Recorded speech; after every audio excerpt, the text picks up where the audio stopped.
Something I have seen being brought up in some of the more, shall we say, interesting parts of the internet regarding Elden Ring, that is with regards to the reuse of animations, on weapons, on item interactions and in how characters move. This video is to discuss the topic, to express where I believe people are coming from, to provide the arguments for both sides and then say my own final piece on why I feel this is happening. But before that, I'd like to ask you to remember to press the like button and subscribe to the channel if you're new. I talk about manga, From Software games and other weeb-related topics. If that's something you think you'd enjoy, feel free to join us. I'm trying to reach 500 subscribers before the end of the year and I'd love to have you along for the journey. But with that shilling out of the way, let's get into the video.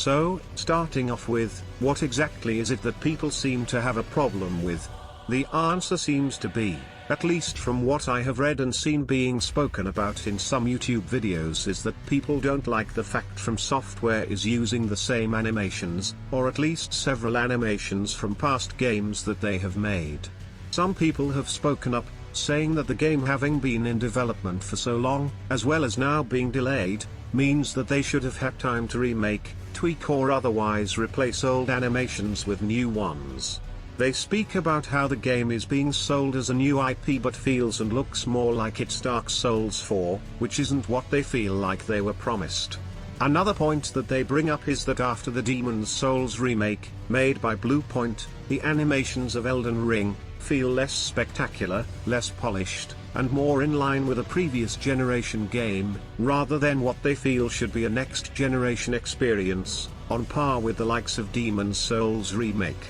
Some people consider this to be a downgrade due to the lack of flair in some of the animations. For instance, the backstab in Elden Ring seems to retain its stand one thrust motion, when compared to Demon's Souls remake more fanciful movements, which add additional flair to each weapon type. What the anger seems to mainly stem from is this idea that From Software is being lazy in their development, relying on assets they already have, rather than putting in the effort to make new stuff, so effectively people are buying the same game over and over again, just repackaged in a new shiny wrapping paper. They assert that anyone who is blind to this is just a From Software fanboy or girl that is unable to see past the clear issues being brought up, and that they would happily buy the same game over and over again even if it never really changed, licking up every scrap that they are given. On the other end of the spectrum there are those who adamantly defend the actions of From Software. These individuals speak about how, despite the time Elden Ring has been in development, and the delay which has been put in place, there is significantly more to a game than just how the character moves and interacts with a certain selection of items. There is world design, enemy and item placement, the workings of an entirely new system in the form of mounted combat which takes up time in development, while reusing animations, which they consider to be perfectly up to par, frees them up, allowing them to spend more time on what is more important. They speak about how, despite the game being a new IP, it is still a From Software game, which is taking significant DNA from their previous games, such as Dark Souls, Bloodborne and Sekiro, but is mainly refining the Dark Souls combat system, and that none of these previous games was considered great, based just upon the movement or animations of the player character, so a new IP doesn't need to feel extremely different from a similar game, to be distinct from it. They speak about how, Demon's Souls remake had the luxury of only being produced for one next-generation console, how they didn't need to spend time considering world design or enemy placement, or even the fundamentals of a combat system. Some of them even deride the changes in animations which the remake of the former cult classic brought to the table, claiming them to be too flashy, or too long and take control from the player for too long.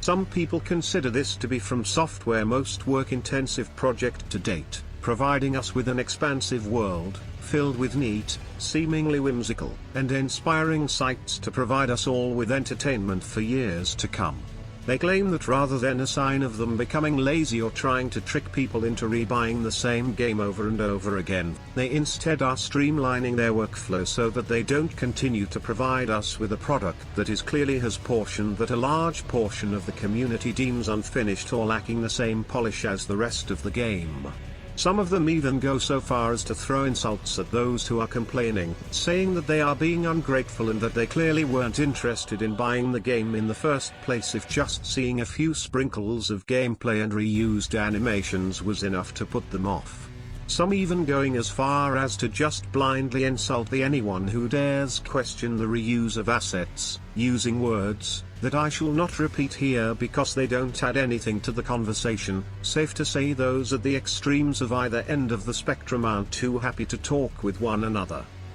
But what of those in the middle? What does a vast majority of the community think?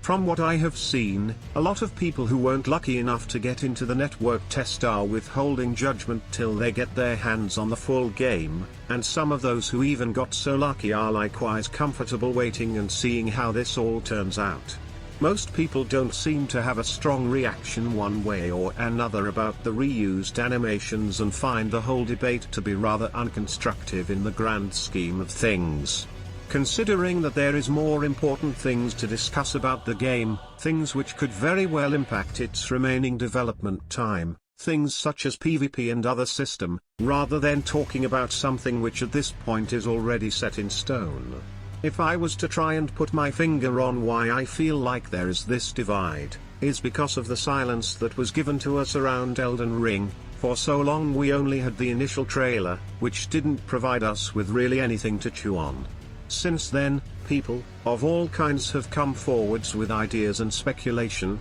leaks be they real or not, but over time people began to construct their own idealized version of Elden Ring in their head, even if they didn't realize it at the time.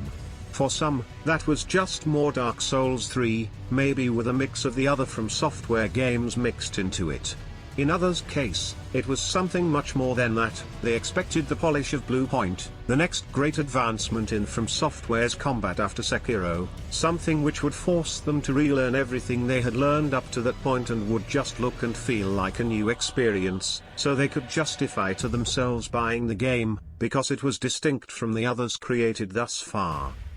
Where I stand on this argument isn't really important. My thoughts are just one amongst a community of some of the most talented, dedicated and genuinely amazing people. What is important that we don't let this whole debate cause us to start infighting amongst ourselves, as despite the harshness of From Software's games and the get-good attitude of some of the community's more hardcore player base, we have avoided thus far completely imploding in on ourselves from sheer toxicity, be this because the game actively encourages us to take out the toxic energy in the games in one manner or another, or because the games attract a certain type of person, or even because of pillars of the community which, while I've never had the chance to speak with any high-profile From Software gamers, from the way they display themselves, even in frustrating and harsh circumstances, they don't display toxicity towards their own. We made it through the lackluster PC port of Dark Souls, we made it through original Dark Souls 2, and even Bloodborne being exclusive. Let's not have this be the hill that we die on.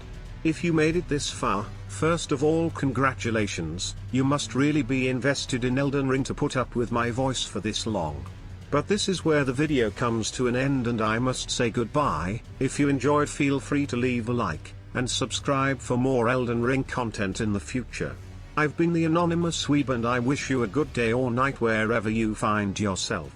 And remember, always seek grace.